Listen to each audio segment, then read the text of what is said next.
오늘 아침 우리에게 주시는 하나님 말씀은 잠언 26장 1절로 16절의 말씀입니다. 잠언 26장 1절로 16절의 말씀을 봉독하겠습니다. 미련한 자에게는 영예가 적당하지 아니하니 마치 여름에 눈 오는 것과 추수 때에 비 오는 것 같으니라. 까닭없는 저주는 참새가 떠도는 것과 제비가 날아가는 것 같이 이루어지지 아니하느니라. 말에게는 채찍이요 나귀에게는 재갈이요 미련한 자의 등에는 막대기니라. 미련한 자의 어리석은 것을 따라 대답하지 말라. 두렵건대 너도 그와 같을까 하노라. 미련한 자에게는 그의 어리석음을 따라 대답하라. 두렵건대 그가 스스로 지혜롭게 여길까 하노라. 미련한 자 편에 기별하는 것은 자기의 발을 베어버림과 해를 받음과 같으니라. 저는 자의 다리는 힘없이 달렸나니 미련한 자의 입의 잠언도 그러하니라. 미련한 자에게 영예를 주는 것은 돌을 물매 매는 것과 같으니라. 미련한 자의 입의 잠언은 술 취한 자가 손에 든 가시나무 같으니라. 장인이 온갖 것을 만들지라도 미련한 자를 고용하는 것은 지나가는 행인을 고용함과 같으니라. 개가 그 토한 것을 도로 먹는 것 같이 미련한 자는 그 미련한 것을 거듭 행하느니라. 내가 스스로 지혜롭게 여기는 자를 보느냐? 그보다 미련한 자에게 오히려 희망이 있느니라. 게으른 자는 길에 사자가 있다, 거리에 사자가 있다 하느니라. 문짝이 돌저기를 따라서 도는 것 같이 게으른 자는 침상에서 도느니라. 게으른 자는 그 손을 그릇에 넣고도 입으로 올리기를 괴로워하느니라. 게으른 자는 사리에 맞게 대답하는 사람 7보다 자기를 지혜롭게 여기느니라. 아멘. 오늘도 우리에게 이 아침 주신 잠언 26장 1절로 16절의 이 지혜의 말씀이 우리의 인생의 삶을 더욱더 윤택하게 하는 하나님의 지혜, 하나님의 명철이 되어서 우리가 이 말씀 속에서 또 깨달음을 얻고 날마다 지혜로운 삶이 되어지시기를 간절히 축원합니다. 자, 1절 말씀을 보시면 미련한 자에게는 영예가 적당하지 아니하니 마치 여름에 눈 오는 것과 추수 때에 비 오는 것 같으니라. 자, 여름에 눈이 온다라고 하는 것은 있을 수도 없는 일이지만 이게 적당한 일이 아닙니다. 여름에는 당연히 적절한 비가 내리면서 뜨거운 태양빛으로 인해서 온갖 곡식들이 또 모든 이 자연의 만물들이 여름의 그 태양빛으로 말미암아 많은 열매들을 이제 맺게 되어집니다. 자, 이와 마찬가지로 또 추수 때 만약에 비가 온다면 이것은 또한 적합하지 않습니다. 추수 때에는 이제 비가 그치고 열매가 무럭무럭 이제 맺혀진 것들을 거두어 드려야 되는데 추수 때에 만약에 비가 또 많이 내린다면 그 열매들이 상하게 됩니다. 자, 이와 마찬가지로 이렇게 비유적인 표현을 하면서 미련한 자에게 영예가 이처럼 적당하지 않다, 어울리지 않다라고 말하는 겁니다. 그러므로 미련한 자에게 영예를 돌리지 말아라. 자, 영예라고 하는 것은 영광스러운 명예입니다. 미련한 자를 자꾸 칭찬하고 너는 참 영광을 받을 만하다고 자꾸 부추겨 대면서 그 사람을 자꾸 높여주게 되면 이 미련한 자는 자기의 주제도 파악하지 못하고 점점 더 교만해질 테니 미련한 자에게 명예를 주거나 영예를 돌리지 말아라. 영광을 그에게 돌리지 말아라 라고 말하고 있는 것입니다. 자, 그런데 이 1절의 말씀은 자, 밑에 8절의 말씀에 또 같은 말씀으로 이어지게 됩니다. 8절의 말씀을 먼저 보시면 미련한 자에게 영예를 주는 것은 돌을 물매에 매는 것과 같으니라. 자, 돌을 물매에 매는 것.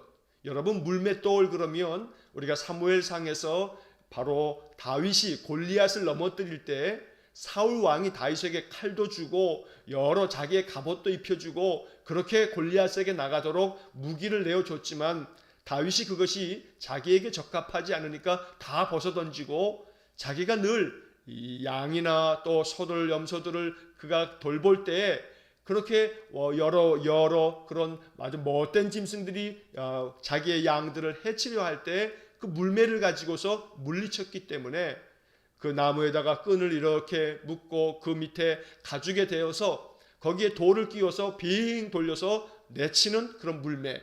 자, 오늘 본문의 말씀에 미련한 자에게 영예를 주는 것, 미련한 자에게 영광을 돌리는 것은 마치 이렇게 돌을 물매에 매는 것과 같다. 여러분, 돌을 물매에 매서 던지면 이것은 그 상대를 그 물맷돌로 말미암아 제압하는 그런 무기이기도 합니다. 자, 마찬가지로 미련한 자에게 그렇게 영광을 돌리는 것은 이것은 무기를 그 사람에게 쥐어주는 것과 마찬가지다. 그래서 그 사람은 자기가 얻은 그 명예를 가지고서 자기가 더 높은 줄 알고 많은 그런 사람들에게 악을 행하게 될 것이니 이 미련한 자에게는 그저 그들에게 영광을 돌리는 것은 그래서 어울리지 않는 일이요 적당하지 않다라고 말하고 있는 겁니다. 자, 그 다음 이어지는 2절 말씀 보면 까닭 없는 저주는 참새가 떠도는 것과 제비가 날아가는 것 같이 이루어지지 아니하느니라. 자, 까닭 없는 저주, 근거 없는 그런 저주, 또 아무런 그런 이유도 없이 그렇게 떠들어대는 사람들의 그 악평, 소위 말해서 악성 댓글들을 막 요즘 사람들 대고 있지만 그것이 아무런 근거 없는 그런 소리라고 한다면 이것은 마치 참새가 떠돌아다니는데 그저 정처 없이 아무 생각 없이 막 떠돌아다니는 것처럼, 제비가 날아가는 것도 역시 마찬가지로 그렇게 아무런 그런 어떤 이유 없이 우리가 알 수 없이 그렇게 돌아다니는 참새나 제비처럼, 이처럼 까닭 없는 저주, 근거도 없는 그런 악성 루머들, 이런 모든 것들은 이루어지지 않는다. 그러니 까닭 없는 저주 때문에 마음 상해하지 말아라. 근거 없는 그런 낭설들 때문에 사람들이 떠들어대어지는 그런 온갖 이 악한 그런 말들 때문에 마음 상해하지 말아라. 그거 하나도 이루어지지 않는 거다라고 말하고 있는 겁니다. 동시에 2절의 말씀은 그래서 참된 지혜는 근거 있는 말을 따뜻한 마음으로 할 줄 알아야지, 근거도 없는, 이유도 없는, 까닭도 없는 그런 말들을 마치 저주하듯이 쏟아붓는 것, 이건 참으로 어리석기 짝이 없는 악한 행실이라고 가르쳐주고 있는 것입니다. 자, 그 다음 3절 말씀에는 말에게는 채찍이요 나귀에게는 재갈이요 미련한 자의 등에는 막대기니라. 자, 이 3절의 말씀은 바로 2절의 말씀과 이어서 읽을 때 이 말씀이 좀 더 바르게 해석될 수 있을 겁니다. 까닭 없는 저주를 퍼붓는 그러한 사람들 어찌하면 좋을까? 하나님께서는 이 3절 말씀에서 말이 말을 안 들면 채찍으로 말의 등을 쳐서 그로 하여금 바르게 가게끔 만드는 것처럼, 또 나귀가 자기 고집을 부리면 그 입에 재갈을 물려서 그 나귀를 제어하는 것처럼 미련한 자의 등에는 막대기가 필요하다. 미련한 자에게 매가 필요하다라고 말하고 있는 겁니다. 그러니 미련한 자를 무조건 오냐 네 말이 옳다 하지 말고 그 미련한 자들의 적합한 그러한 대응을 할 줄 알아야지, 그들의 모든 미련함을 동조해서도 안 되고 또 그 모든 미련한 것들이 옳다고 두둔해서도 안 된다고 말하고 있는 겁니다. 미련한 자의 등에는 막대기니라. 막대기로 내리쳐서 미련한 자로 하여금 깨닫게 만드는 것이 필요하다라고 말하고 있습니다. 물론 잠언의 다른 말씀 속에서는 미련한 자에게 아무리 그렇게 막대기로 두들겨 대도 깨닫지 못하게 되니 이 또한 소용없다라고 하는 말씀들도 있습니다만, 결국 중요한 것은 미련한 자에게 결코 영예를 돌리지 말아라. 미련한 자가 옳다고 두둔하지도 말아라. 오히려 그에게 필요한 것은 훈계요, 또 그를 야단하는 야단이요, 또 징계이지 결코 그에게 영광을 돌리는 것은 이것은 온당하지 않다라고 말씀하고 있는 것입니다. 자, 그 다음 4절과 5절은 우리가 읽을 때에 그 내용의 의미를 주의해서 잘 살펴야 합니다. 4절의 말씀을 보면 미련한 자의 어리석은 것을 따라 대답하지 말라. 두렵건대 너도 그와 같을까 하노라. 5절 미련한 자에게는 그의 어리석음을 따라 대답하라. 두렵건대 그가 스스로 지혜롭게 여길까 하노라. 자, 여기 4절과 5절의 그 앞부분을 각각 보면 미련한 자의 어리석은 것을 따라 대답하지 말라라고 4절에 되어져 있는데, 5절의 말씀에서는 미련한 자에게는 그의 어리석음을 따라 대답하라. 그래서 우리가 이 개역개정 성경을 읽으면서 4절과 5절이 왜 이렇게 다른 말을 하나라고 하는 생각을 할 수가 있습니다. 그런데 이 4절과 5절은 다른 의미를 가지고 있는 것입니다. 자, 이 말씀을 보면 어리석은 자의 어리석은 미련한 자의 어리석은 것을 따라 대답하지 말라. 이 4절의 말씀은 미련한 자들이 어리석게 행동할 때 그에게 대답하지 말라 하는 것은 그에게 그래 네 말이 맞다 하면서 동조하지 말아라, 그런 뜻입니다. 그래서 이 본문의 말씀은 그 미련한 자들의 어리석은 행동, 그 악한 행실들, 이런 것들을 옹호하면서 그들을 따르지 말아라 라고 말하고 있는 것입니다. 만약에 그렇게 되면 너도 그 미련한 자와 같아질 수 있다. 자, 5절의 말씀에서는 미련한 자에게는 그의 어리석음을 따라 대답하라. 자, 미련한 자에게 어리석음을 따라 대답하라 라고 하는 이 5절의 말씀은 미련한 자가 어리석은 행동을 하게 되면 그 어리석은 행동에 대항을 해서 정당하고 아주 엄중하게 그의 그 잘못을 바로 잡아줄 수 있어야 된다. 그래서 그 어리석음을 따라 대답하라라고 하는 이 5절의 말씀은 어리석은 미련한 자의 그 행동에 대항하여 그의 모든 어리석은 행동을 그냥 무조건 옹호하거나 두둔하지 말고 그 어리석음에 대해서 네가 합당한 말로 대답하라 라고 말하는 겁니다. 자, 그래서 4절의 말씀 다시 정리하면 미련한 자의 어리석은 것을 따라 대답하지 말라. 이 4절에서 대답하지 말라는 것은 옹호하지 말라, 두둔하지 말라 라고 이해하셔야 되겠고, 그 다음에 5절에서 미련한 자에게는 그의 어리석음을 따라 대답하라 라고 하는 것은 그 어리석은, 그 미련한 자들의 어리석은 행동에 대항하여 바르게 정당하게 그에게 대응해라 라고 이렇게 이해하면 좋겠습니다. 자, 6절 말씀을 보면 미련한 자 편에 기별하는 것은 자기의 발을 베어버림과 해를 받음과 같으니라. 자, 이 6절의 말씀에서는 미련한 자를 시켜가지고 무슨 일을 시키게 되면 그것은 그 미련한 자가 일을 잘 처리하지 못할 것이기 때문에 그것은 결국은 너의 발을 베어버리는 것과 같다. 네가 결국은 해를 당하게 될 거다라고 말하는 겁니다.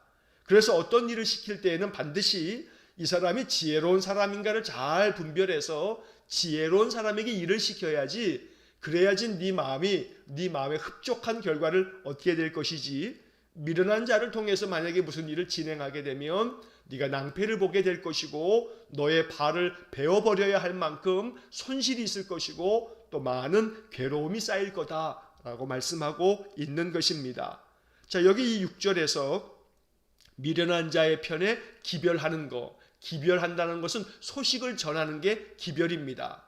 요즘이야 뭐 이 디지털 시대에는 그저 뭐 편지 같은 것도 예전처럼 뭐 손편지 써가지고 우표를 붙여가지고 붙이는 그런 거 아니지 않습니까? 뭐 전자우편 해가지고 바로 그냥 써서 그냥 클릭 한번 하면 바로 상대편에게 전송이 됩니다.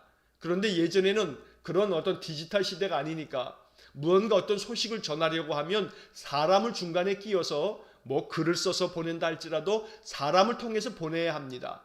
자, 그런데 미련한 자를 통해서 이렇게 소식을 전하게 되면 미련한 자가 그 전해야 할 소식을 온전히 전하는 것이 아니라 반드시 그 미련함 때문에 그 전해야 할 말을 왜곡시켜서 전하게 되기 때문에 거기서 문제가 발생한다라고 말하는 겁니다. 그래서 미련한 자를 시켜서 어떤 일을 도모하려고 한다면 그것 때문에 큰 해를 당하게 될 것이니 어떤 일을 진행한다 할지라도 지혜로운 사람에게 일을 맡기는 것이 이것이 지혜로운 일이라고 가르쳐주고 있습니다. 오늘 이 6절의 말씀을 읽으면서 우리는 또 뒤집어서 생각해 보면 만약 우리가 미련한 자가 되어진다면 우리 안에 지혜가 없다면 하나님께서 우리에게 맡겨주신 일들을 우리가 온전하게 감당하지 못할 것이기 때문에 하나님은 우리에게 일을 맡기시지 않을 겁니다. 그러므로 항상 지혜로운 자가 되기를 기도하고 하나님 안에서 늘 지혜와 명철이 가득함으로 말미암아 하나님께서 더욱더 우리를 신뢰하셔서 우리에게 더 많은 사명을 주시고 우리에게 하나님의 귀한 약속의 말씀을 전할 수 있도록 지혜와 명철을 주셔서 모든 소식을 잘 지혜롭게 전할 줄 아는 그러한 삶이 되어야겠습니다.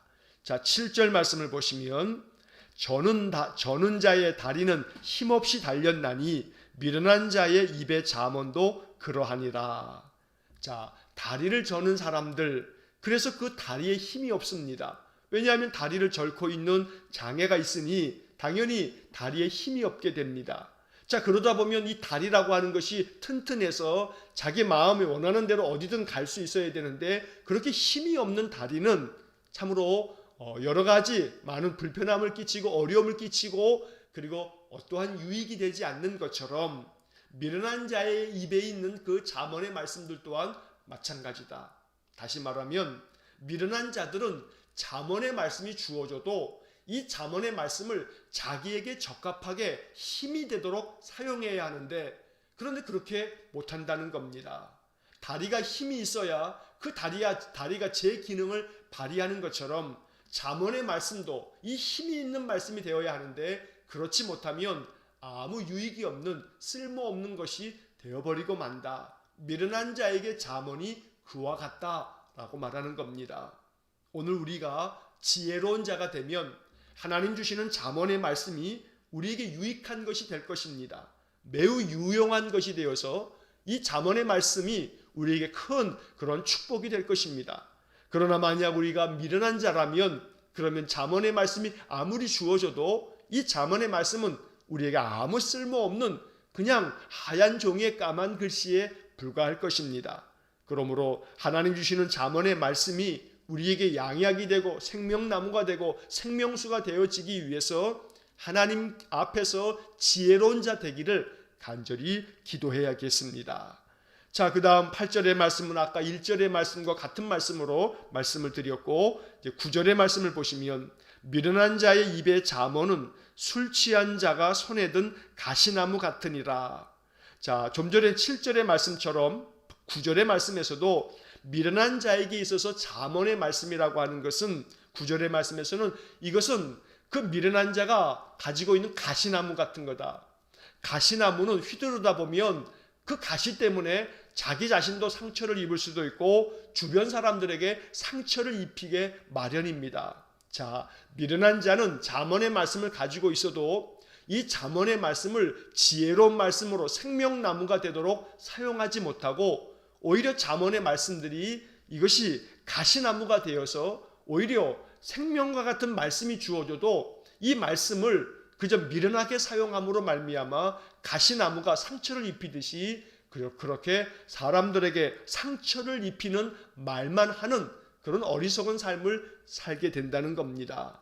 그래서 오늘 이 9절의 말씀을 읽으면서 우리 안에 이러한 기도가 있기를 간절히 원합니다. 하나님, 나에게 지혜를 주시고 명철을 주셔서 하나님의 잠언의 말씀을 내 마음에 품고 살아갈 때 내 입에서 나오는 모든 말은 가시나무가 아니고 생명나무가 되게 해주십시오.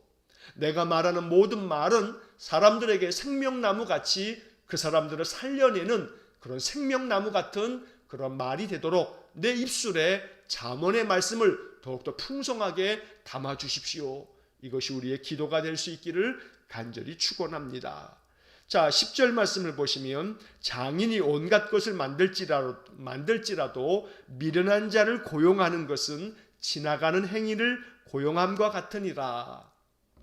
자, 무언가를 너무나 잘 만드는 장인이 있습니다. 그래서 온갖 것을 너무나 아주 명품을 만드는 그런 장인입니다. 자, 그런데 이 사람이 만약 누군가를 고용을 해서 일을 시키는데 미련한 자를 고용한다면 이것은 마치 지나가는 행인을 아무나 불러다가 일을 시키는 것과 마찬가지다. 그래서 결국 장인이 그동안에 온갖 것들을 정말 귀하고 아름답게 아주 명품을 만들어냈는데 한 사람, 미련한 사람을 고용함으로 말미암아 그의 모든 일들이 참으로 다 엉망이 되어지고 그 모든 일들을 제대로 이룰 수 없다고 말하고 있는 겁니다. 그러므로 사람을 쓸 때, 사람을 택하여 사용할 때 지혜로운 자를 고용할 줄 아는 것, 이것이 참으로 필요하다고 말씀하고 있는 것입니다. 만약 미련한 자를 고용하게 되면 그것으로 인해서 참으로 큰 낭패를 보게 될 것이다. 자, 그래서 오늘 이 10절의 말씀을 읽으면서도 사람을 잘 분별할 줄 아는 것, 사람을 잘 선택할 줄 아는 것, 이것도 지혜라고 말씀해 주는 겁니다. 사람을 잘못 선택했다가 참으로 크나큰 고통을 겪어야 되는 때도 참으로 얼마나 많은지 모릅니다. 그래서 오늘 이 10절의 말씀을 통해서 하나님, 사람을 볼 줄 아는 안목을 주십시오. 사람을 바라볼 때 나의 어리석음으로 말미암아 편견과 고정관념을 가지고 바라보는 것이 아니고 내가 더 지혜롭고 명철이 가득해서 내가 그 중심의 마음에 그 마음 중심이 어떠한지를 잘 분별할 줄 아는 그런 마음을 내게 주십시오 하고 또한 기도해야겠습니다. 자, 이어지는 11절 말씀에서 개가 그 토한 것을 도로 먹는 것 같이 미련한 자는 그 미련한 것을 거듭 행하느니라. 자, 어리석은 자들은 그 어리석음을 계속해서 되풀이한다는 겁니다. 마치 개가 그 토한 것을 다시 그냥 먹는 것처럼 미련한 자는 자기의 행실이 그렇게 미련하고 어리석은 행동임에도 불구하고 깨닫지 못하고 그런 행동을 거듭거듭 반복한다는 겁니다.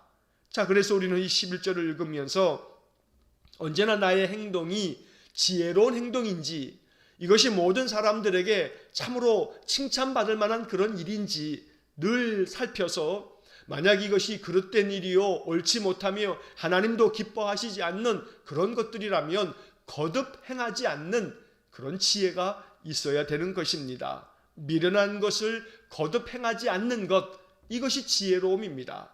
사람이 실수할 수도 있습니다. 잘못 판단하고 잘못 행동할 수도 있습니다. 중요한 것은 지혜로운 사람은 그러한 일들을 행하고 난 다음에 깨닫고 자기의 그 어리석음과 미련함을 고쳐서 그것들을 반복하지 않는다는 겁니다. 그러므로 11절 말씀을 통해서 언제나 우리의 모든 삶 속에서 어리석은 것들을 되풀이하지 않는 그런 하나님의 지혜가 가득하기를 간절히 축원합니다. 자, 그 다음 12절 말씀을 보면 네가 스스로 지혜롭게 여기는 자를 보느냐 그보다 미련한 자에게 오히려 희망이 있느니라. 스스로 지혜롭게 여기는 자들, 이게 정말로 어리석은 자들인데 이렇게 스스로 지혜롭게 여기는 교만까지 그에게 있다면 어리석은 것도 참 안타까운데 그 속에 교만함까지 있어서 자기가 제일 잘난 줄 알고 자기가 가장 지혜로운 줄 알고 행동하는 사람이 있다면 오히려 미련한 사람에게 더 희망이 있다라고 말하고 있습니다. 교만은 미련한 것보다 더 못된 일이라고 말씀하고 있는 겁니다. 오히려 미련한 자와 교만한 자가 있다면 미련한 자가 더 그래도 희망이 있지 교만한 자는 고칠 약도 없다고 말하고 있는 겁니다. 미련한 자는 어리석기 때문에 그럴 뿐 그를 계속해서 훈계하고 잘 교육하고 양육하게 되면 미련한 자가 그래도 깨달을 수 있는 기회라도 있지, 이 교만한 자는 너무나 교만하기 때문에 자기의 어리석음도 미련함도 깨닫지 못할 만큼 자기가 가장 지혜롭다고 그렇게 생각하고 있으니 그렇게 교만한 자에게는 그 교만함을 고칠 수 있는 기회조차도 없다고 말씀하고 있는 겁니다. 겸손이 곧 지혜입니다. 겸손한 마음을 가지고 살아가는 것, 이것이 명철의 삶입니다. 그러므로 이 말씀이 또한 우리를 더욱더 깨닫게 하여서 겸손한 마음으로 인생을 살아갈 수 있기를 간절히 축원합니다. 자, 그 다음 13절부터 나머지 16절까지의 말씀은 게으름에 대한 경고를 또다시 들려줍니다. 우리가 잠언을 지금 이렇게 2달 가까이 쭉 읽어오면서 잠언 안에 게으름에 대해서 얼마나 많은 말씀들이 담겨져 있는지 우리가 보고 있습니다. 자, 13절의 말씀도 게으른 자는 길에 사자가 있다, 거리에 사자가 있다 하느니라. 자, 이 말씀은 우리가 이미 22장 13절에서 본 바가 있습니다. 게으른 사람은 어느 것 하나 꼼짝도 하기를 싫어하기 때문에 핑계를 대기를 저 바깥에 길에 사자가 기다리고 있다, 그래서 내가 나갈 수가 없다라고 이렇게 변명한다는 겁니다. 다시 말해서 이 13절의 말씀은 자기 합리화하지 말라는 겁니다. 게으른 자는, 어리석은 자는 항상 자기 합리화를 시켜가면서 자기의 게으름을 정당화한다는 겁니다.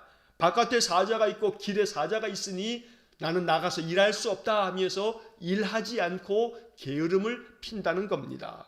그러므로 어떤 것으로도 변명하지 말고 게으름을 청산하고 부지런히 힘써 살아가는 것, 이것이 지혜라고 가르쳐 주는 겁니다.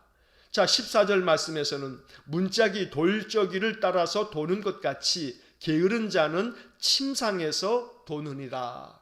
자, 돌적이라고 하는 말은 우리에게 좀 익숙하지 않은 단어입니다. 요즘 말로 하게 되면 경첩입니다. 여러분, 문을 여닫이문, 미닫이 말고 열고 닫는 여닫이문은 그 문을 그 문짝을 그 문에 이 경첩을 붙여가지고 문이 떨어지지 않도록 하고 문이 이렇게 여닫이 열고 닫을 수 있는 그러한 기능을 이 경첩이 합니다. 자, 그런데 문짝이 이 경첩을 따라서 도는 것처럼 게으른 자는 침상에서 돈다. 이 말은 게으른 자가 계속 침대에서 이리 뒹굴고 저리 뒹구는 모습이 마치 문짝이 경첩을 통해서 문에 딱 붙어 있는 것처럼 꼼짝도 않고 거기서만 왔다 갔다 하는 그런 게으름을 나타내주고 있는 겁니다. 그러므로 침상에서만 맴돌지 말고 침상을 박차고 일어나서 더 힘써서 행해야 할 일들을 행해야지, 계속해서 바깥에 사자가 있다, 또 혹은 마치 돌적이가 문에 그저 붙어서 이리저리 그냥 거기서만 맴도는 것처럼 침상에서만 맴돈다면 이러한 게으른 자들은 도무지 그 인생의 삶을 지혜롭게 살지 못하여 인생이 더욱더 많은 곤고함을 당하게 될 것이라고 말하고 있습니다. 자, 심지어 15절의 말씀을 보면 게으른 자는 그 손을 그릇에 넣고도 입으로 올리기를 괴로워한다.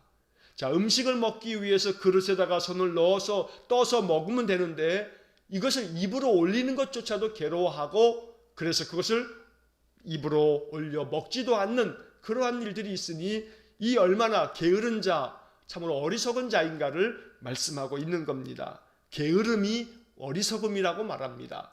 반면에 결국 지혜는 부지런히 자기의 일들에 대해서 변명하지 아니하고 온 정성을 다하고 최선을 다하는 것, 열정을 가지고 자신의 모든 삶을 행할 줄 아는 것, 이것이 지혜라고 말씀하고 있는 것입니다.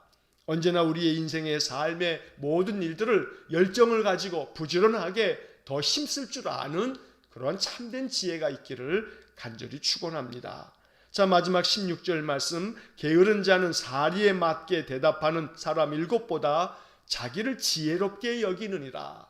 자, 여기서도 결국 좀 전에 우리가 보았던 12절의 말씀처럼 어리석은 자들은 스스로 자기를 지혜롭게 여기기 때문에 이렇게 스스로 지혜롭게 여기는 자들은 오히려 아무런 희망이 없다고 말씀한 것처럼 오늘 16절 말씀에서도 결국 게으른 자들은 사리에 맞게 대답하는 그런 사람들이 7명이나 있는 것보다 자기 자신을 더 지혜롭다고 여기기 때문에 스스로를 지혜롭게 여기는 이 어리석은 자, 이 게으른 자는 어떠한 그러한 답도 없다. 이들은 정말로 희망이라고 하는 것은 전혀 없는 자들이다 라고 말하고 있습니다.